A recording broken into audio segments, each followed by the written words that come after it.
하나님의 말씀은 사무엘상 30장 7절에서 10절이 말씀입니다. 다윗이 아히멜렉의 아들 제사장 아비아달에게 이르되 청컨대 에봇을 내게로 가져오라. 아비아달이 에봇을 다윗에게로 가져오매 다윗이 여호와께 묻자와 가로되 내가 이 군대를 쫓아가면 미치겠나이까?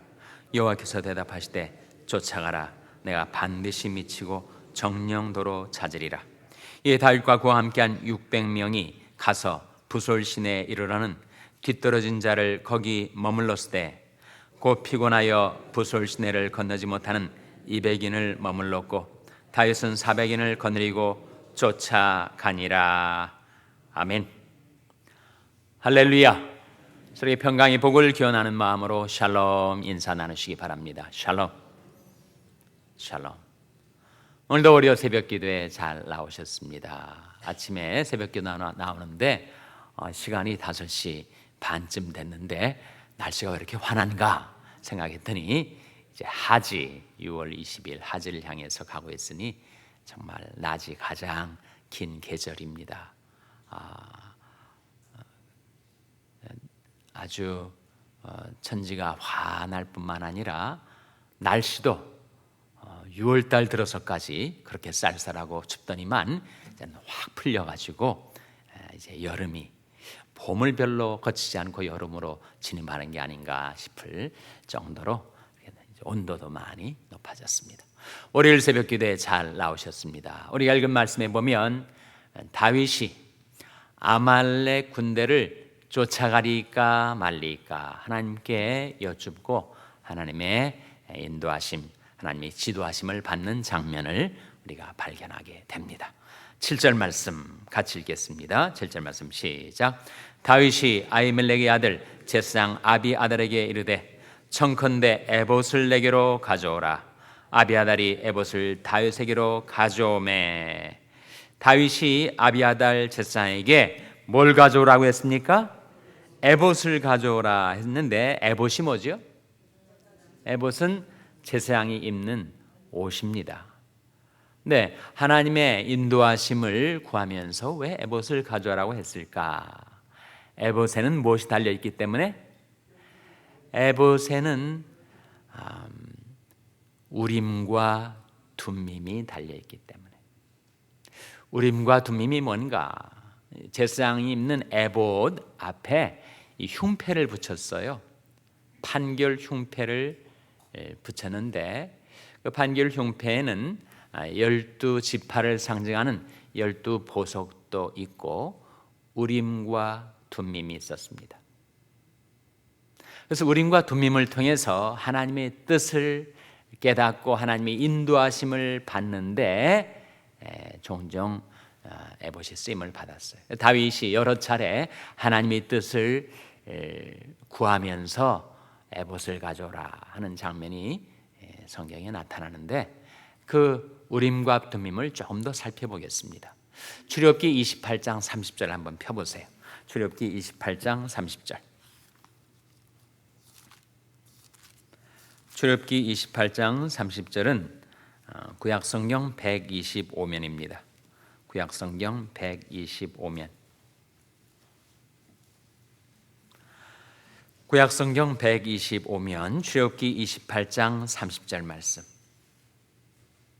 찾으셨어요? 네, 출애굽기 28장 30절 한번 같이 읽겠습니다. 시작.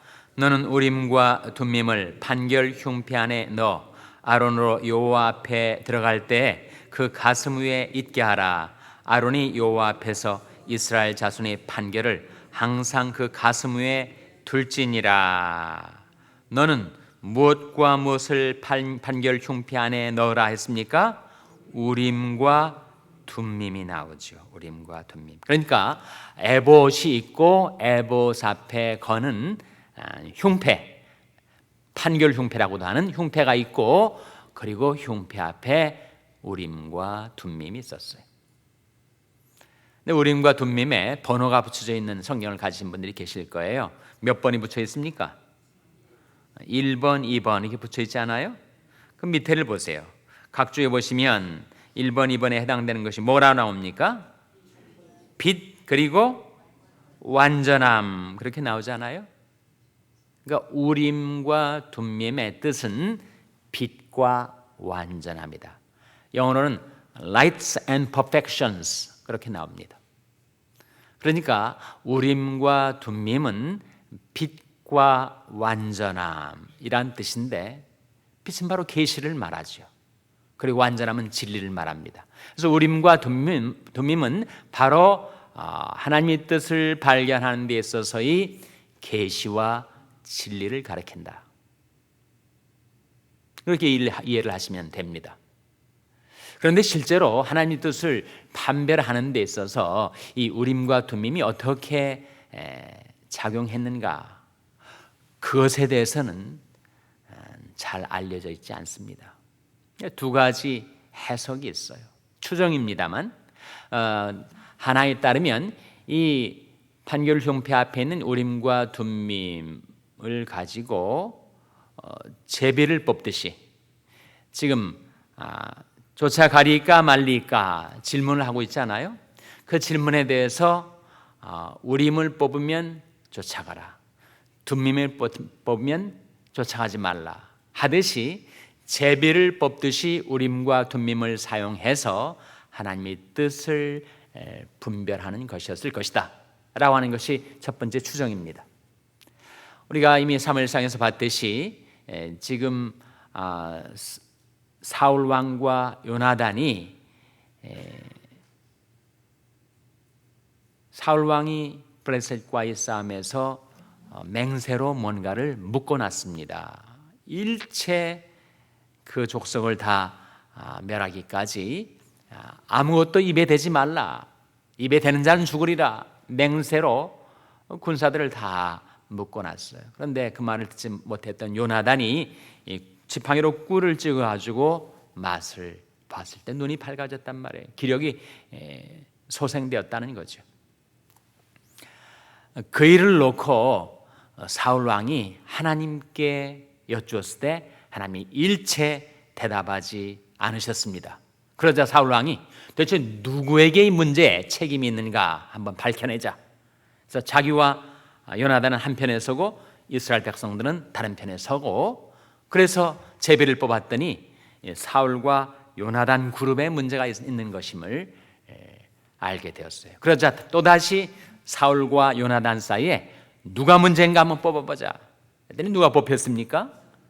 요나단이 뽑히지 않았어요? 이 요나단이 꿀을 찍어 먹은 것이 사울이 덮어씌운 그 금령, 맹세를 위반한 것이 되어서 내가 요나단을 죽여버리겠다라고 달겨드는 사울 왕을 백성들이 제지를 합니다. 오늘날 우리가 큰 승리를 거둔 것은 요나단 덕분인데 요나단을 어떻게 죽일 수가 있습니까? 그때 여러 차례 제비를 뽑잖아요.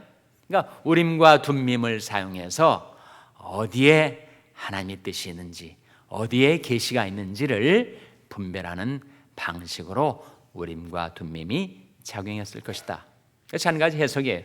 또 다른 해석에 따르면 우림과 둠밈이 판결 흉패에 이스라엘 12지파를 상징하는 12보석들이 있는데, 그 보석 하나하나는 히브리 알파벳에 해당이 되고, 그리고 하나님의 뜻을 물을 때 그 보석이 어느 보석이 빛이 나고 어느 보석이 빛을 잃고 하는 것을 통해서 그 히브리 알파벳의 글자가 문장을 형성하고 그것을 통해서 하나님의 뜻이 계시되었을 것이다 라고 하는 것이 두 번째 추정입니다. 둘 다 추정이니까 단정을 할 수 없고, 여튼 우림과 둠밈을 통해서 하나님의 뜻을 발견하는데 이것이 사용이 되었다는 거죠.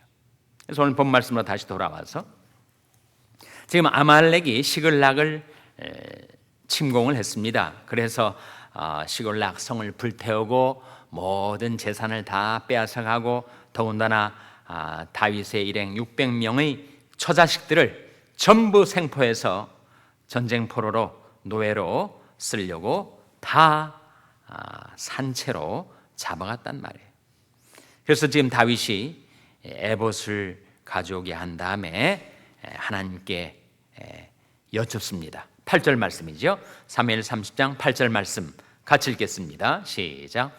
다윗이 여호와께 묻자 가로되 내가 이 군대를 쫓아가면 미치겠나이까?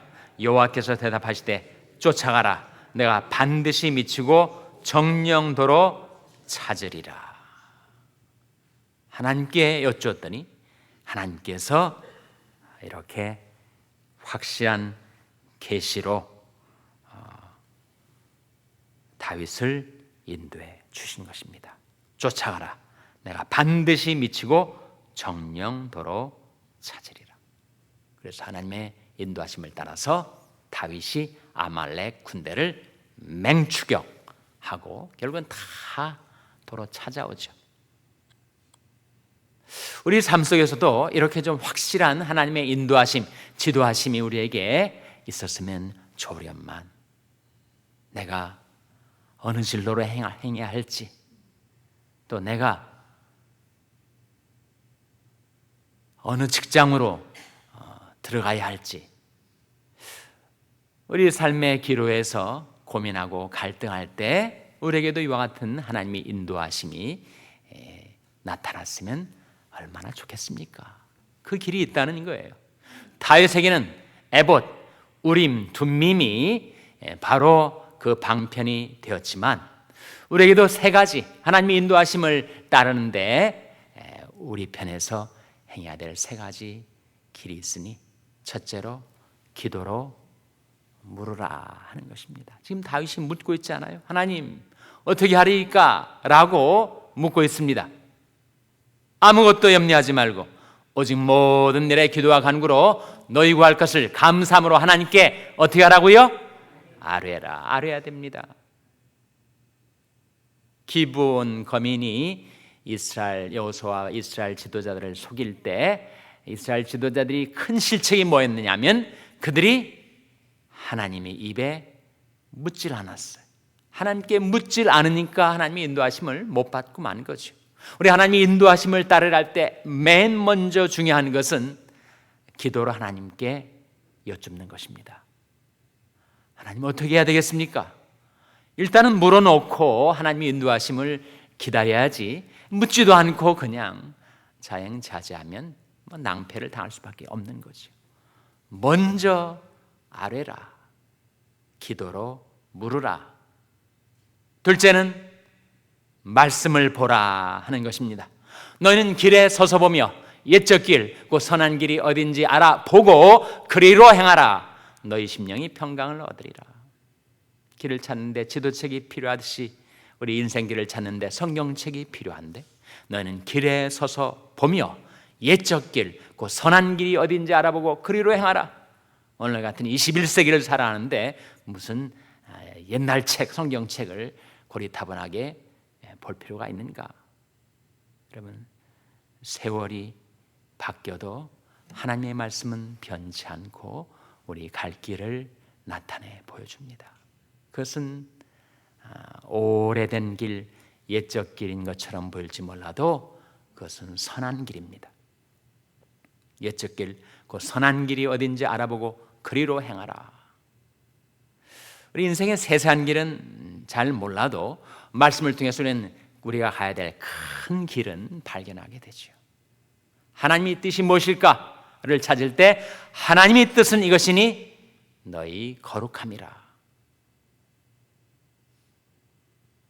곧 음란을 버리고 각각 거룩함과 존귀함으로 자기 안에 취할 줄을 알고, 그것이 하나님의 큰 뜻입니다. 우리가 거룩한 하나님의 백성으로 살아가는 것, 거룩한 길로 행하며 살아가는 것, 온갖 유혹과 욕망과 악한 길에서 떠나서 생명길을 찾아 행하는 것, 그것이 하나님의 뜻이에요.